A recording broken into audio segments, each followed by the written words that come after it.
अगर हम हमारे भारत देश की बात करें, ठीक है, सो ओवरऑल देखा गया तो किसी भी देश से रिलेटेड 2 से 3 इंपॉर्टेंट चीज़ें चेक की जाती है, जैसे कि एक होता है जीडीपी, ठीक है। सो ग्रोथ की अगर हम लोग बात करें, इकोनॉमिकली ग्रोथ की बात करें, जो डेटा पब्लिकली अवेलेबल होता है, जो हमारे सामने रखा जाता है, उस हिसाब से अगर हम लोग देखें तो एवरेज 7% के आसपास का डेटा हम लोग को देखने को यहाँ पे मिल जाता है। हाँ, थोड़ा ऊपर नीचे होती रहती चीज़ें, बट एवरेज 7% के हिसाब से जीडीपी का डेटा देखने को यहाँ पे मिल रहा है।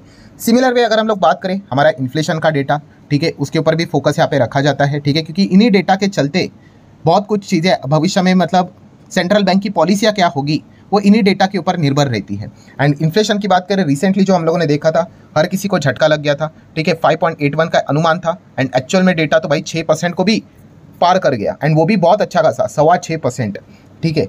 एंड रिसेंटली अगर हम लोग बात करें, जो हमारा डेटा जो यहाँ पे रहता है इन्फ्लेशन का, वो लगातार हम लोग को बढ़ते हुए देखने को यहाँ पे मिल रहा है।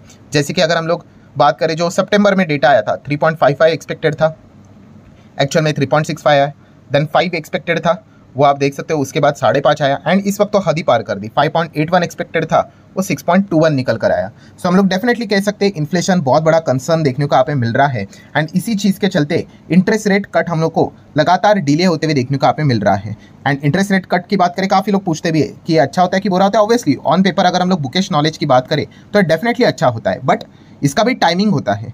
इससे रिलेटेड मैंने आप लोगों को एक एग्जांपल भी दिया था। काफ़ी लोगों को ऐसा लगता है कि इंटरेस्ट रेट कट किया मतलब तो भाई मार्केट भागेगा ही करके, ऐसा नहीं, टाइमिंग बहुत इंपॉर्टेंट है। इससे रिलेटेड कौन सा एग्जांपल मैंने आप लोगों को दिया था? यस, डॉक्टर वाला एग्जांपल दिया था, जैसे कि इंजेक्शन, ठीक है। डॉक्टर की ट्रीटमेंट एक पेशेंट को सही टाइम पे मिलना इंपॉर्टेंट होती है। आप एकदम ही लेट कर दोगे एंड ये एक्सपेक्ट करोगे कि अभी डॉक्टर के पास लाए, अभी फटाफट चीज़ें करेंगे और सॉर्ट हो जाएगा, तो ऐसा नहीं है। टाइमिंग बहुत इंपॉर्टेंट होता है, ठीक है।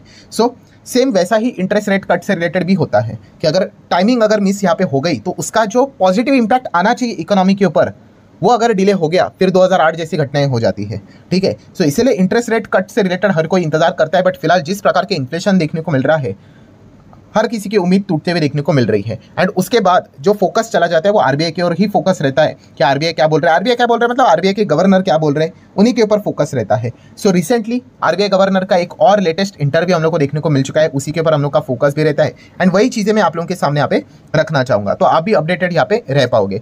सो सबसे पहले आप यहाँ पे चेक कर सकते हो दोस्तों कि आरबीआई गवर्नर ने क्या यहाँ पे बात, एक एक पॉइंट सामने रखेंगे। सबसे पहले उन्होंने बोला कि हमारे इंडियन इकोनॉमी की बात करें, so Indian economy capable of handling global shocks. तो ऐसा क्यों बोला जा रहा है? ग्लोबल शॉक्स मतलब क्या? तो जियोपॉलिटिकली जो भी चीज़ें होती है, तो इस चीज़ को फेस करने के लिए इंडियन इकोनॉमी सक्षम है।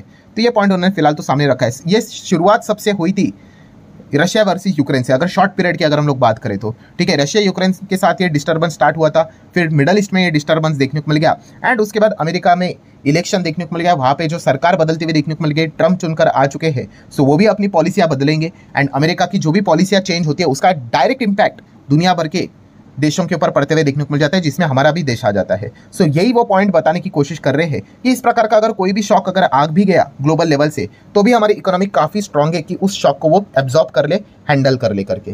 देन अगर हम बात करें तो सेम वही चीज़ उन्होंने रिपीट भी यहाँ पे की है कि Indian economy remain the strong, आगे भी यहाँ पे स्ट्रांग रहेगी। ग्लोबली कोई भी इवेंट यहाँ पे देखने को मिल जाए तो उसका जो इम्पैक्ट है बहुत ज़्यादा नेगेटिवली हमारे इकोनॉमी के ऊपर नहीं होगा। एंड खास करके अगर हम बात करें तो उन्होंने इस चीज़ को यहाँ पे हाईलाइट किया कि कोविड-19 के बाद अगर इकोनॉमिकली रिकवरी की बात करें तो सबसे बेस्ट अगर परफॉर्मेंस रहा है दुनिया में किसी का, तो हमारे भारत देश का ही रहा है। सो ये पॉइंट आरबीआई गवर्नर ने लेटेस्ट अपने इंटरव्यू स्पीच में यहाँ पे सामने यहाँ पे रखा हुआ है।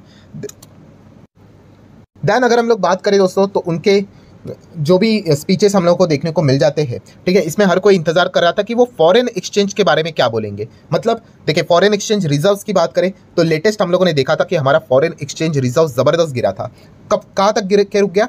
$675.65 बिलियन का हमारा रिजर्व हो चुका है, जो कि अभी कल जो लेटेस्ट डेटा निकल कर आया था 8 नवंबर के हिसाब से $6.5 बिलियन नीचे देखने को मिल गया, ठीक है। सो इससे रिलेटेड भी उन्होंने कुछ पॉइंट्स यहाँ पे सामने रख दिए कि जैसे कि अभी आप लोगों को बताया $675 बिलियन का फॉरेन एक्सचेंज रिजर्व फिलहाल तो हम लोग को देखने को मिल रहा है। स्टिल वो कह रहे हैं कि ये अच्छा डेटा है, ठीक है। जैसे कि उन्होंने बताया कि ये जो डेटा देखने को मिल रहा है $675 बिलियन का, ये largest foreign exchange reserve in the world है, ठीक है। So no doubt plus minus यहाँ पे होते रहते हैं, बट ओवरऑल अभी भी देखा गया लार्ज कॉन्टेक्स्ट में तो $675 बिलियन का फॉरेक्स रिजर्व काफ़ी अच्छा खासा देखने को मिल रहा है। ये पॉइंट फिलहाल तो उन्होंने सामने यहाँ पे रखा हुआ है।